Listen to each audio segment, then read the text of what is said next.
Whiskey Jason here, whiskey from the viewpoint of an American over here in Germany, often trying rare and exotic whiskeys, and look what made it over to Europe. REMUS, Straight Bourbon Whiskey, Highest Rye. We have 51% corn, we have 39% rye, and we have 10% malted rye, aged 6 years, with 54.5% ABV. And the recommended retail price over here is $59.99. What is the recommended retail price in America? $60. With the exchange rate, I might be getting it a little bit cheaper than you are. Who would imagine that? This is really, really cool. All right, so if we add up the malted rye and the rye, we get 49%, which is the highest possible rye percentage, because we need always 51%. So it's a bourbon. I'm going to compare it over here to a single barrel bourbon exclusively bottled for Germany. So this is REMUS, Kentucky Straight Bourbon, single barrel. We have barrel number 136. MGP, Ross and Squibb make, I don't know, let's say about 400 barrels a day. How can you have barrel number 136? There has to be a different number there, but that's all right. So what we have here is a fairly standard bourbon mash bill from MGP, 75% corn, 21% rye, 4% malted barley. Oh, it says barley malt instead of malted barley. All right, so this is all made at the Ross and Squibb Distillery. Love the name. I love some of their products. This is very, very nice. This is 75 euros for the store pick for Germany, if you so like. So the importer, Parola, picked this barrel for Germany. 75.60. We have here 54.5. We have here 56.6% ABV. All right, so someplace, but not on the label, it says it's been actually matured for 5 years, which I cannot find on the label. The website says that. So it says it's whiskey just like in the 1920s. All right, so I think it's very, very interesting that over here in Europe at the moment we are being, I'm going to use the word blessed, with a lot of different products that we never used to get. So we never used to get Yellowstone. We never used to get REMUS, or hardly any. Brand new brand, basically. You didn't get REMUS either, now, did you? 5 years ago. So MGP decided, hey, we're gonna create our own bottle, our own brand, and we have the Rossvilles, which are the ryes. We have the REMUS, which are the bourbons. I'm kind of happy that they took away the George REMUS part. I'm not a big fan of promoting whiskey with someone who killed his wife, pleaded temporary insanity and got away with it. That's George REMUS for you. And so REMUS, I would like a different name on this bottle, but hey, they want to have the king of the bootleggers, so why not? Let's go back to the whiskey on the nose. This is actually much better than I ever expected. I'm not a big fan of malted rye. So if you malt barley, you change the enzymes, you change the starch into a little bit of sugar. So the enzymes, when you malt it, when you ferment it, basically when you mash it and ferment it, you have more of the sugars. It's actually a product that changes the grain into something that's important for us whiskey makers. The whiskey makers. I don't make whiskey, I just bottle whiskey. And with rye, that doesn't happen. You have actually less alcohol when you malt a rye than you do if it's unmalted. And it happens that you basically just roast that rye. Now, you can do it. New riff, 95% unmalted rye, 5% malted rye. Gives a little bit of that mocha, a little bit of that chocolate, a little bit of that roast moment going on here. Here you have 10%. And I think that is actually, for me, the threshold. And I think this is fabulously done. This has a dark chocolate moment. This has a nose.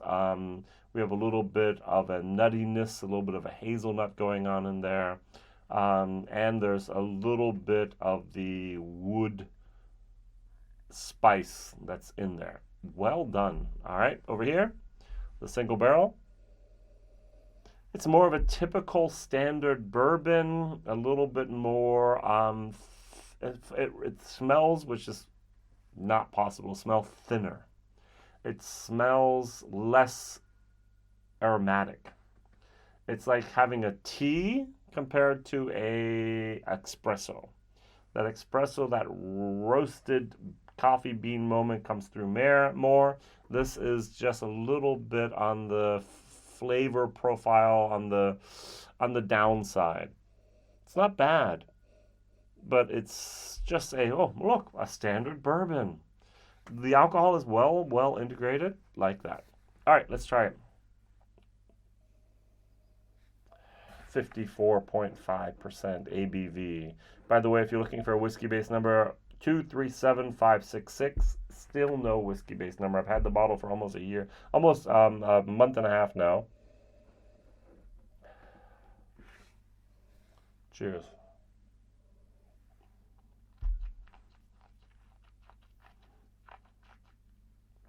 This hit America around August, September, October of 2023.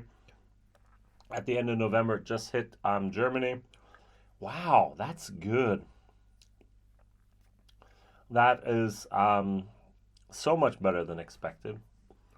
It has a creaminess. It has a darkness without being wrong. We have caramel, we have our vanilla, we have even a little bit of raisins and figs in here. There's some cinnamon, there's some leather, there's a little bit of candied fruit going on in there. This is, wow, this is nice. This is going to be a B whiskey. I do not give Bs lightly. A, why haven't you bought it? No, it's not in that category. B, buy it. This is a recommendation, buy it. C, you can buy it if you want. D, you don't need to buy it. F, why was it even made? So this is a $60, 60 euro, 54.5%. So 109 proof, 6-year age statement, mash bill on it, age statement on it. Everything's what we need for a good whiskey's here. This is a solid buy. Now, as a value for money, I'm going to call this a C+, which I also don't often give. I really enjoy the profile. It's very autumn, fall. It's a little bit of that earthy, grounded moment going on in here. A little bit of that roasted barley. There is no barley in there. Roasted rye here.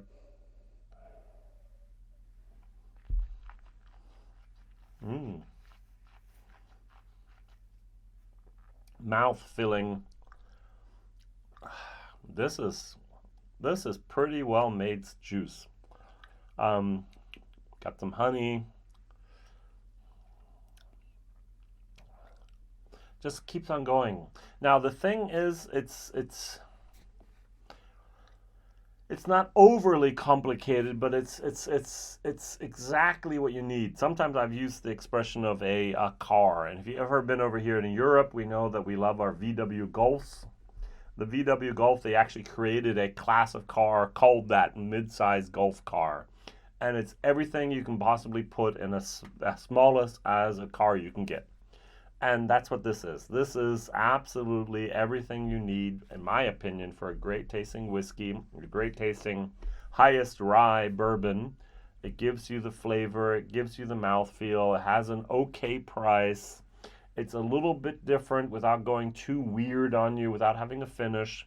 And yet that mash bill, the 6 years old, the 54.5% are just perfectly in sync with each other. I added water in my German video. It actually stands up well to water, but it's not needed. And I think the value for money with the C+ here for the $60, 60 euros, you really can't go wrong. Now, if you hate anything that even has a touch of anything like roasted peanuts, roasted hazelnuts, roasted anything, then you might have to steer away from this. But for those of us that like a little bit more of a depth, a little bit more of a of a complexity, this is going to do it for you. The single barrel, on the other hand, It's a tiny bit thinner, even though it has more alcohol.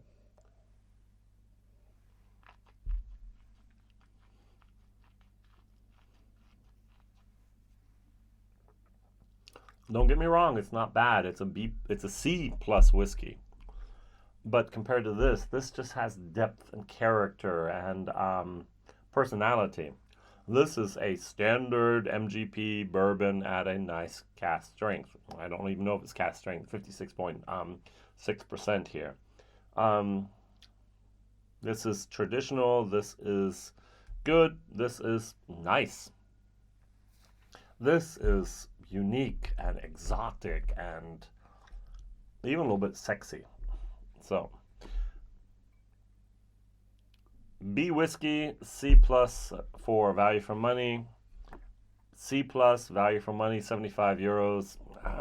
C minus.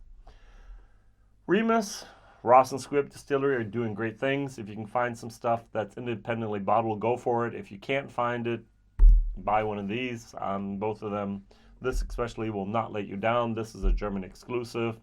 I'm sure you'll be able to find a store pick and you can see this. I think MGP / Ross and Squibb Distillery have really done the right thing to create their own brands and to allow us, the customer, to see what their variety of mash bills are. Thank you very much. Thank you very much for this 51% corn, 49% rye whiskey. Yeah, 10% malted rye,